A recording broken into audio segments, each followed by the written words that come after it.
عمران خان صاحب کے لیے اپریل میں ہر صورت میں ان کے لیے آسانیاں پیدا ہونی شروع ہو جائیں گی. سارے بوگس اور کمزور کیسز ہیں جس طرح سے چلائے گئے بھونڈ انداز میں. القادر میں بھی وہ سارے فلاز ہیں, ملک ریاض صاحب اس میں ہیں نہیں, بہت ساری چیزیں ہیں مسنگ ہیں اس میں ڈاٹس, وہ بھی ٹکے ٹوکری ہو جائے گا. اگر 8 فروری کو جو پلان ہے اس کے مطابق میاں نواز شریف آ بھی جاتے ہیں, ڈلیور ان سے ہونا نہیں ہے, چیزیں ان کی خراب ہونی ہیں, کیونکہ میاں صاحب کی آپ کو عادات کا پتہ ہے, وہ کرپشن اور لوٹ مار کے بغیر نہیں رہ سکتے. ابھی سے ان کی تو شروع ہو گئی ہیں, وہ کہتے ہیں نا کہ گاؤں وسنی اور لٹیرے پہلے آ گئے, ابھی سے یہاں لسٹیں بن رہی ہیں کس کو کہاں لگانا ہے, کس کو کہاں لگانا ہے.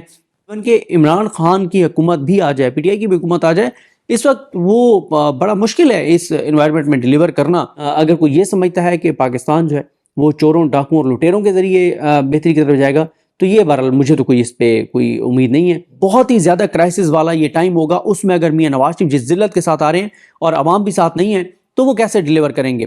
تو ظاہر ہے جب وہ آئیں گے اور پھر ان کے لیے چیلنجز ہوں گے, اور یہ بھی کوئی پتہ نہیں ہے کہ لاٹری نکل آئے پیپلز پارٹی کی, ان کو حکومت دے دی جائے باقی جماعتوں کے ساتھ ملا کے.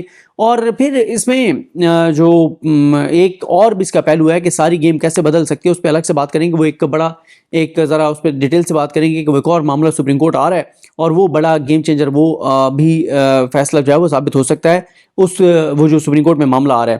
تو میں یہ سمجھتا ہوں کہ عمران خان صاحب کے لیے اپریل میں ہر صورت میں ان کے لیے آسانیاں پیدا ہونی شروع ہو جائیں گی. میری یہ اسیسمنٹ ہے, میرا یہ انالیسس ہے. اس کی وجہ یہ ہے کہ 2 ماہ میکسیمم تمام کیسز میں ضمانتیں سپریم کورٹ تک پہنچ جائیں گی, اور ان میں سے کوئی ایک کیس بھی ایسا نہیں ہے جس میں عمران خان صاحب کو سپریم کورٹ تک جاتے ہوئے بھی ضمانت نہ ملے. کنفرم ان کو ضمانتیں مل جائیں گی. سارے بوگس اور کمزور کیسز ہیں جس طرح سے چلائے گئے بھونڈ انداز میں, وہ سب کے سامنے. اور میکسیمم یہ تمام کیسز جو ہیں وہ 2 ماہ کے اندر اندر سپریم کورٹ تک جو ہیں وہ ڈیسائیڈ ہو جائیں گے. جب یہ سپریم کورٹ تک ڈیسائیڈ ہو جائیں گے اور ان میں ضمانتیں ہو جائیں گی, تو نئے کیسز, یعنی عمران خان صاحب پر سب سے تگڑے جو 4 کیسز بنائے گئے وہ یہی ہیں. ایک توشہ خانہ جج معید اللہ والا, وہ ٹکے ٹوکری ہو گیا.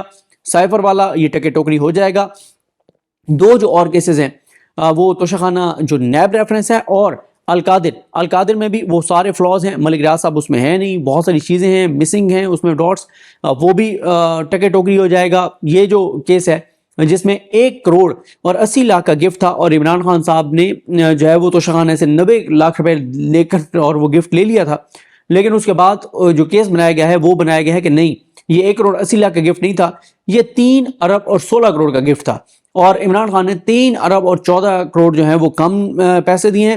اس حوالے سے ہمارے دوست سہیل رشید صاحب نے ایک انٹرویو دیا ہے ان کو, ثاقب بشیر صاحب کو, آپ دیکھیں گے تو انہوں نے بتایا ہے کہ کس طرح سے کوشش کی گئی. اور پھر رات کو میں سن رہا تھا ثاقب بشیر صاحب نے مہر بخاری صاحبہ کے پروگرام میں بتایا کہ وہ جو گفٹ ہے اس کی تصویر دکھا کر اور اس کی اسیسمنٹ لی گئی ہے, اور تصویر دیکھ کے دبئی کے ایک شخص نے جو ہے وہ جو بھی اس کا بزنس ہے اس نے کہا کہ جی یہ 3 ارب اور 16 کروڑ ہے. وہ یہ وہی ہے جس میں عمران خان صاحب نے امجد طریقہ صاحب کو کہا کہ بڑا آپ نے چھکا مارا ہے, آپ نے تو چھکا ایسا مارا ہے کہ بال جو ہے وہ نہ صرف گراؤنڈ کے باہر گئی ہے بلکہ پویلین سے باہر گئی ہے, بلکہ گمی ہو گئی ہے. اور اس میں عمران خان صاحب نے یہی کہا کہ آپ کو کہا گیا کہ 50 کروڑ سے اوپر کا کیس بنانا ہے, آپ نے سیدھا 300 کروڑ سے بھی اوپر کا بنا دیا ہے. تو یہ ہے, یعنی 316 کروڑ کا بتایا گیا کہ وہ گفٹ ہے, اور کوئی نہ وہ گفٹ کو ایویلویٹ کیا گیا ہے نہ اس کو دیکھا گیا ہے. اور جتنے بھی پاکستان میں جو جس کمیٹی کو جس کو بھیجا گیا کہ اس کی قیمت آپ بتائیں, تو کوئی اس کی قیمت نہیں بتا سکا. اور دبئی میں ایک شخص جو ڈھونڈا گیا, اس نے 3 ارب اور 16 کروڑ اس کی قیمت لگا دی. تو یہ ہے عمران خان صاحب کے کیسز کا سٹیٹس. اگر 8 فروری کو جو پلان ہے اس کے مطابق میاں نواز شریف آ بھی جاتے ہیں, ڈلیور ان سے ہونا نہیں ہے, چیزیں ان کی خراب ہونی ہیں. انسرٹینٹی ظاہر ہے میاں صاحب کے آنے سے اس لیے بڑھے گی کیونکہ میاں صاحب کی آپ کو عادات کا پتہ ہے, وہ کرپشن اور لوٹ مار کے بغیر نہیں رہ سکتے. وہ جس طرح سے چھیڑ چھاڑ اداروں کے ساتھ کرتے ہیں وہ انہوں نے کرنی ہے. اور وہ یعنی وہ ضروری نہیں ہے کہ وہ اسٹیبلشمنٹ کے ساتھ چھیڑ چھاڑ کریں, ان کے ساتھ تو نہیں کریں گے. میاں صاحب اس وقت میاں صاحب کا بالکل جس ذلت کے ساتھ وہ آ رہے ہیں سر نگوں ہو کے, وہ پہلے بھی کوئی اتنے بڑے انقلابی نہیں تھے, ان کو انقلابی بنایا جاتا ہے. باقی اور ان کی شروع ہو جائیں گی چیزیں, کیونکہ اکانومی جو ہے وہ ایس ای ایف سی نے چلانی ہے. میاں صاحب اگر ایس ای ایف سی نے اکانومی چلانی ہے اور ملک کی بہتری کے فیصلے کرنے ہیں, تو میاں صاحب کو تو ملک کی بہتری سے پہلے اپنا ذاتی فائدہ جو ہے وہ انہوں نے دیکھنا ہوتا ہے. اگر ان کی کرپشن اور لوٹ مار اتنے بڑے کھانچے نہیں لگنے تو پھر انہوں نے کیا کرنا ہے اس حکومت کو. وہ حکومت کو خدمت کے لیے تھوڑی لے رہے ہیں کہ انہوں نے آ کے لوگوں کی خدمت کرنی ہے. تو جب وہ آئیں گے ان کی آپس میں لڑائی ہوں گی, پیپلز پارٹی اور نون لیگ کی مولانا صاحب کے ساتھ. یہ لڑتے کس بات پہ, ملک کے لیے نہیں لڑتے کہ پیٹرول سستا کرنا ہے, ڈیزل سستا کرنا ہے, بجلی سستی کرنی ہے, ڈیلیور کرنا نہیں. یہ لڑتے ہیں کہ یہ اتنی وزارتیں مجھے دے دو، اتنی مجھے دے دو، فلانی بڑے پیسے والی ہے وہ تم نے لے لیا ہے تو مجھے 2 ایسی دے دو کہ اس کے برابر پیسے میں کما سکوں، فلانے میں نوکریاں زیادہ بکتی ہیں تو وہ تم نے لے لیا تو مجھے کوئی ایسی 3 وزارتیں دے دو کہ ان کے برابر نوکریاں. کیونکہ یہ ساری مار دھاڑ وہ جسے کہتے ہیں نا کہ ابھی سے ان کی تو شروع ہو گئی ہیں. وہ کہتے ہیں نا کہ گاؤں بسنی اور لٹیرے پہلے آ گئے. ابھی سے یہاں لسٹیں بن رہی ہیں کس کو کہاں لگانا ہے، کس کو کہاں لگانا ہے، کس صحافی کو کیسے نوازنا ہے، صحافیوں کی کون کون سی جگہیں ہیں، کیسے کیسے ان کو فل کرنا ہے، کس کو لگانا ہے. یہ ساری وہ چیزیں ہیں جو یہ آگے کریں گے، ڈلیور یہ کریں گے نہیں. مہنگائی پاکستان کی تاریخ کی بلند ترین سطح پر ہے، اور پاکستان کے اندر بے روزگاری پاکستان کی تاریخ کی بلند ترین سطح پر ہے. پاکستان میں جو ہے وہ کاروبار اس وقت بند ہیں، اور ریل اسٹیٹ کا سیکٹر بالکل نیچے گیا ہوا ہے، ڈاؤن ہے. کنسٹرکشن بالکل رکی ہوئی ہے. مہنگائی میں نے آپ کو بتایا عروج پہ ہے. علاج انہوں نے لوگوں کے لیے مشکل بنا دیا ہے، ہیلتھ کارڈ انہوں نے بند کر دیا ہے.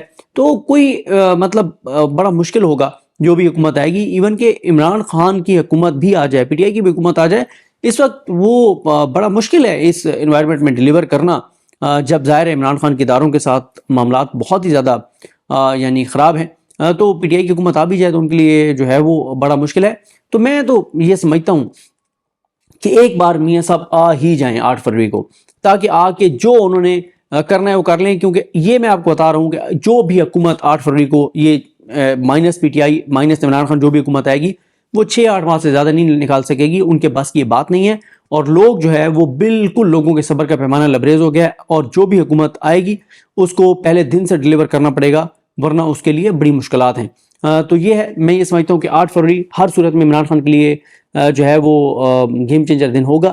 اس کے نتیجے میں جس کو بھی حکومت دی جائے گی وہ ڈیلیور کر نہیں سکے گا. عوام اس کے پیچھے ہوگی نہیں، عوام اس حکومت کو سپورٹ کرے گی نہیں.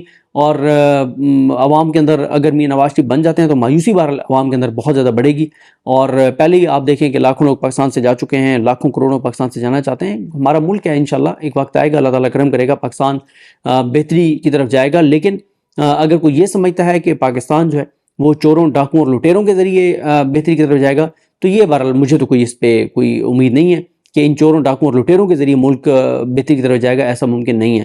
ہاں، جس حکومت کو عوام اپنے ووٹوں سے لائیں وہ حکومت بالکل پاکستان کو آگے لے کر جا سکتی ہے. تو بہرحال جی، آج کا دن بڑا امپورٹنٹ ہے. یہ دیکھنا ہوگا خاص طور پر کہ جج جو ہیں محمد بشیر صاحب کی کل ان کی طبیعت ناساز ہوئی تو ان کو وہیں سے ہسپتال لے جایا گیا. اب آج وہ آتے ہیں نہیں آتے، کیونکہ جج محمد بشیر صاحب جو ہیں وہ چھٹی کی درخواست دے چکے تھے. انہوں نے بہت زیادہ انہوں نے بیماریاں بتائی تھیں، ان کو کون کون سی بیماری ہیں، کون کون سے ایشوز ہیں. پھر اچانک انہوں نے درخواست واپس لے لی. وہ عمران خان صاحب کا حق کے جو جرا ہے وہ بھی ختم کر چکے ہیں. اور آج ہی اگر اسلام آباد کورٹ میں سماعت کے لیے مقرر ہو جاتا ہے تو شخانہ نیب ریفرنس کے جو جرا کا حق ختم کیا گیا ہے اس پہ اگر ہائی کورٹ اسٹے دے دیتی ہے تو پھر بھی یہ معاملہ رک جائے گا. کیونکہ کل تو بہت کوشش کی عمران خان صاحب کے وکلا نے، پورا دن صبح سے لے کے اور دوپہر تک کہ کسی طرح سے کل ہی یہ سائفر والا کیس اسلام آباد کورٹ میں لگ جائے، لیکن وہ نہیں لگایا گیا. اور ان کی کل کوشش تھی کہ کسی طرح سے یہ والا کیس لگ جائے نیب والا، لیکن وہ بھی نہیں لگا. اور جیل ٹرائل کے حوالے سے بھی، جو جیل ٹرائل کے خلاف عمران خان کی درخواست تھی وہ بھی کل ہی عامر فاروق صاحب نے مسترد کر دی تھی. اور اس کے اوپر بھی دیکھتے ہیں ڈیٹیل کیا فیصلہ جو ہے وہ آتا ہے. تو یہ صورتحال ہے. دیکھتے ہیں چیزیں کیسے آگے بڑھتی ہیں. اور میرے نہیں خیال کوئی چیز ایسی رہ گئی ہے. جو کیسز ہیں ان کی میں نے تفصیل آپ کو بتا دی ہے. مجھے اپنی دعا میں یاد رکھیں. اللہ کریم ہم سب کا حامی ناصر ہو. اللہ حافظ.